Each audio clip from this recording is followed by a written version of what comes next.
So hello everybody, thank you for coming. My name is Markus Kuha. I work as a senior compositor at BlueBolt. We are a London-based effect house, fairly young company, just in the age of 2. But still we managed to gather quite amazing talent with a long experience from this industry. We are currently working on titles like Sherlock Holmes, Snow White, Iron Lady, and Great Expectations for BBC. I think our company is a bit unique on a way we handle movies and TV side by side in same company without having different departments for TV or a movie. The project I'm going to talk is Game of Thrones, so it's a TV project from HBO. And we were the main effect house in this show. We had just under 300 shots, and I think the show was quite unique on the way it had huge environments, huge fantasy environments, dragons, in a scale that we really haven't seen episodic TV before. So we really had to make sure that our pipeline is robust and quick, even more than what we had before. So we really refined what we already had. Workflow-wise, we really approached this as it would be a movie. So that meant in an episodic TV series, it meant that we had to take the methods that worked in movies and just really trim down and really lean them up so that they could be used in a time frame that we had. I will start with showing you a show reel of some of the effects we did in this show. So I will just play that now.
as you probably can see, we had quite a few environment shots in this show, and a few dragon shots in the end of the season, first season. I wanted to highlight in this presentation two shots. You can see it here. It's actually a very trimmed down version of the actual script, but it should show the principle quite clearly. I will just start by showing you the live action plate, which is this one. So this is what was shooted over in Ireland, outside of the main sets, obviously in car park. And the first thing when we got this, we realized that this is not enough, so we have to extend the sky cell itself and then add a background on it.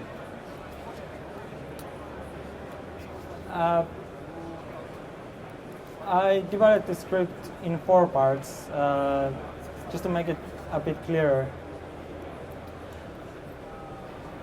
Usually, because in this scene we use 3D renderers quite a lot, we start by tracking the camera. We might start with first with tracking with NUKE's own camera tracker, and it's actually quite powerful, and many times we are just happy what comes out and we go forward from there. This time though, as it's a big shot, we decided to give it to our tracking team so that our tracker team could do a proper track, and also that everything would be laid out well for a 3D department to build some geo and model some of the sky cell based on that camera. The first part is where we just added some live and some movement on the provided matte painting, which was this. This was the original matte painting. We tried to reuse matte paintings if possible. This was from originally a wider shot where we used this, and then we decided that there's a great spot to take a portion of it and use just a portion of that in this scene. The outcome of that render looks something like this, and this is of course rendered through scanline render and with the tracked camera, so this will move right based on the move. The second part of this script is just tackling some of the problem areas where we needed to marry the live action with the matte painting and the CG. So that pretty much just produced us sky cell edges, and it was just a tweak we did. The third part is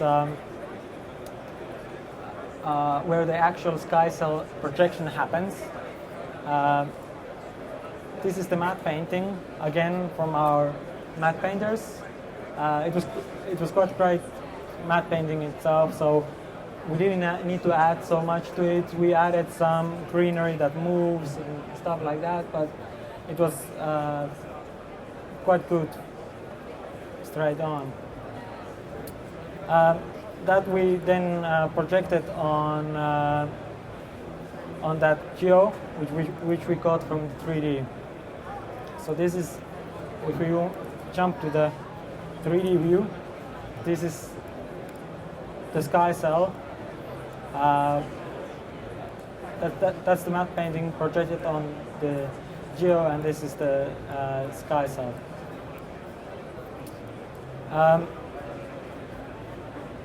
it's actually quite impressive how NUKE handles big projections. So we had, in some cases, we had huge big files, multiple 8K or 6K plates, not plates but matte paintings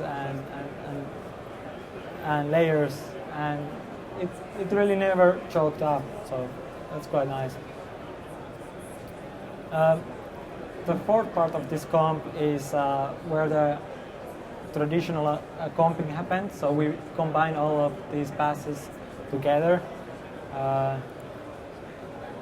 Here we can see the sky cell edges, another edge, treatment in the plate, that sky cell, and everything combined to the final shot, which looks like this. I actually have a small setup here so that we can see all those layers also in 3D. Although we never ended up using one 3D renderer to render everything out, we use this setup many times to just pinpoint where we want to add stuff in 3D space. Sometimes on the edges of the sky cell or clouds, and it gives a really good idea how the space, how big is the space and the scale and everything like that. One thing also to note more on this traditional comping side is that this show was actually shot in ARRI Alexa. So instead of trying to match film look to our CG, we wanted to give same look as this camera produces. We took some test material and we looked at it, and we looked carefully and wanted to see how does it actually look? What's the features of this camera? What does it produce? Is there differences and stuff? We found out that it's very clean, very crisp. There's not much stuff happening, but there's a very slight noise pattern there in that camera. So we started by doing some noise plates for us from that noise, and you cannot really see much here, but this is a representation of how the noise looks. This we used as normal. We would use a film in film environment. We would use a grain plate, and we use the same methods, but in this case it just happened to be noise. Also, another thing we noticed when we were doing this, that the noise just doesn't get more intensive or less intensive in different ISO settings. It actually does change the pattern slightly. So we ended up making ourselves a noise plate for different ISO settings.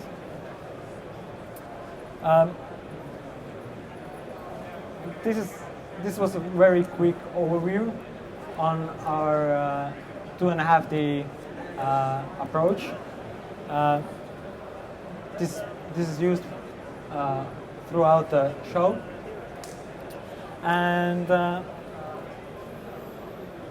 now I will jump on the other script, which is a slightly bigger script.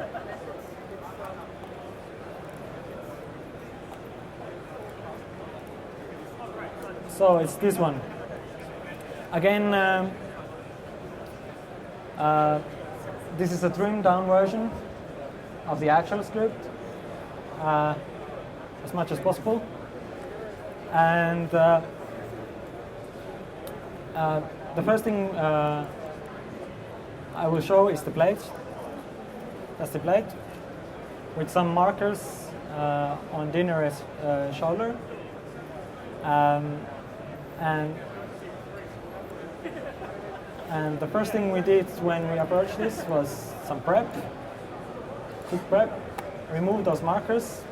Those markers really help 3D team to track the geo on top of the mirrors, and then helped, of course, animators to animate the CG dragon on top of that geo.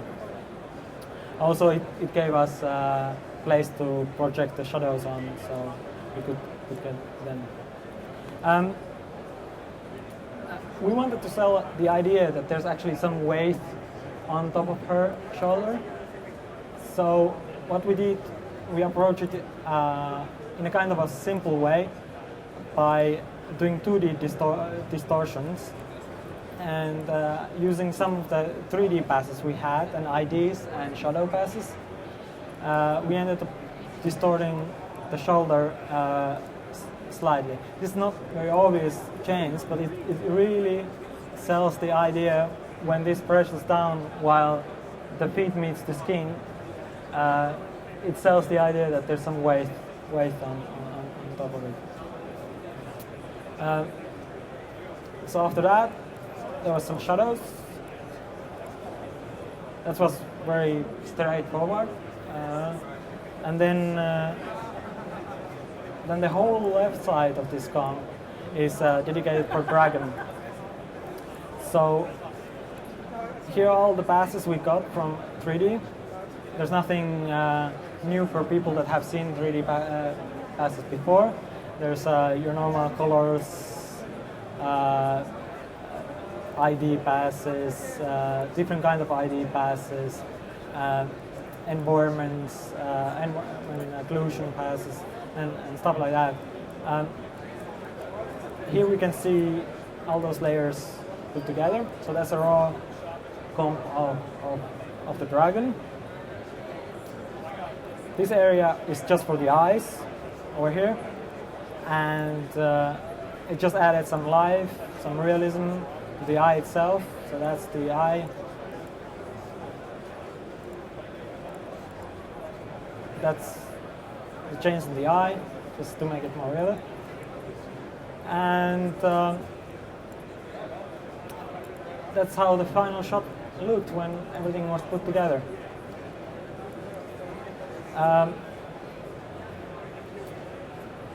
And you can also see how the feet presses the skin over there.